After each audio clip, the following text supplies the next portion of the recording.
కోరాలని చెప్పి యువత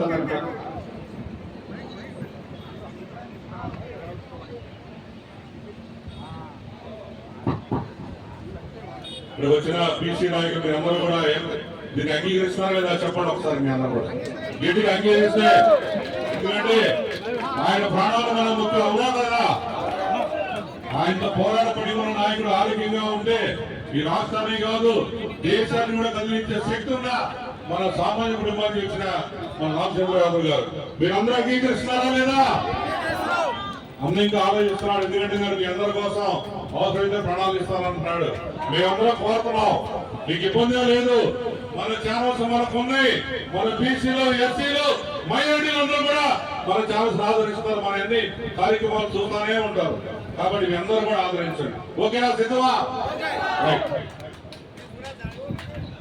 దయచేసి పెద్దలు వచ్చారు, అన్నగారి ఆరోగ్యం గురించి డాక్టర్ గారు చెప్పగానే వాళ్ళ ఆందోళనగా ఖచ్చితంగా ఒప్పిస్తాయని ఒప్పుకోదు. ఇప్పుడు కూడా మేము కూడా రిక్వెస్ట్ చేస్తున్నాం, మీ తరపున మా తరపున ఒకే మాట మీద ఉన్నాడు కాబట్టి మీ అందరూ మనస్ఫూర్తిగా ఆయన ఆశీర్వదిస్తే నెక్స్ట్ మళ్ళీ ఆయన వస్తే ఒక్కసారి ఇద్దరు మాట మాట్లాడతారు అన్న కూడా.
నా హితం కోరి,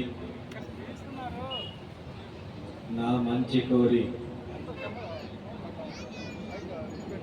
అనేక మంది పెద్దలు,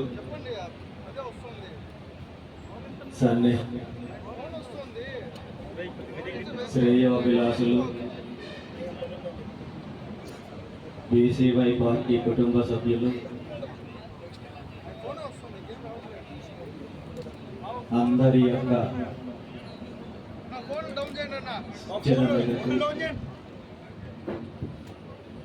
సలహా మేరకు నేను తలపెట్టిన బీసీ ధర్మ దీక్ష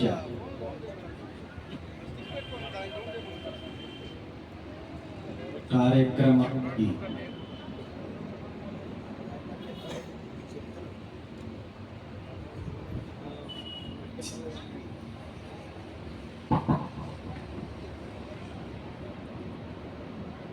బీసీ ధర్మ దీక్షను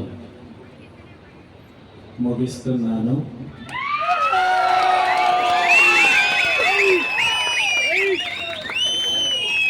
ఇది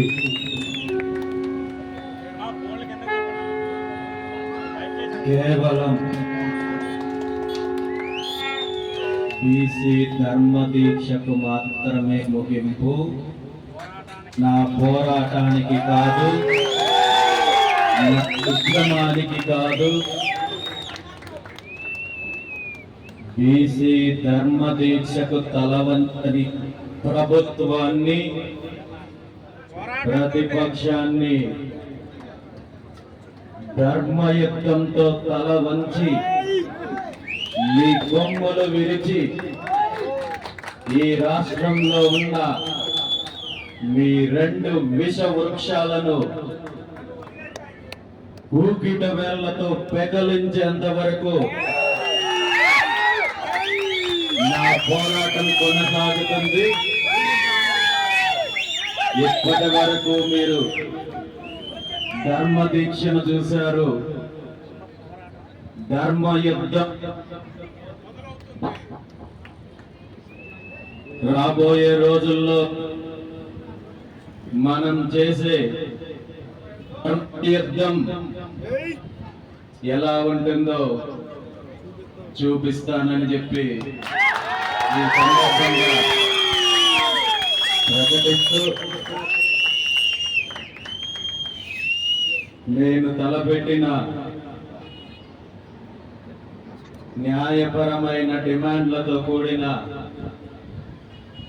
బీసీ ధర్మ దీక్షకు మద్దతిచ్చిన పెద్దలకు, మేధావులకు, ఆంధ్రప్రదేశ్, తెలంగాణతో పాటు జాతీయ స్థాయి నాయకులకు, ప్రజాప్రతినిధులకు, మాజీ ప్రజాప్రతినిధులకు, బీసీ నాయకులకు, మేధావులకు, కాపు నాయకులకు, కాపు పెద్దలకు, దళిత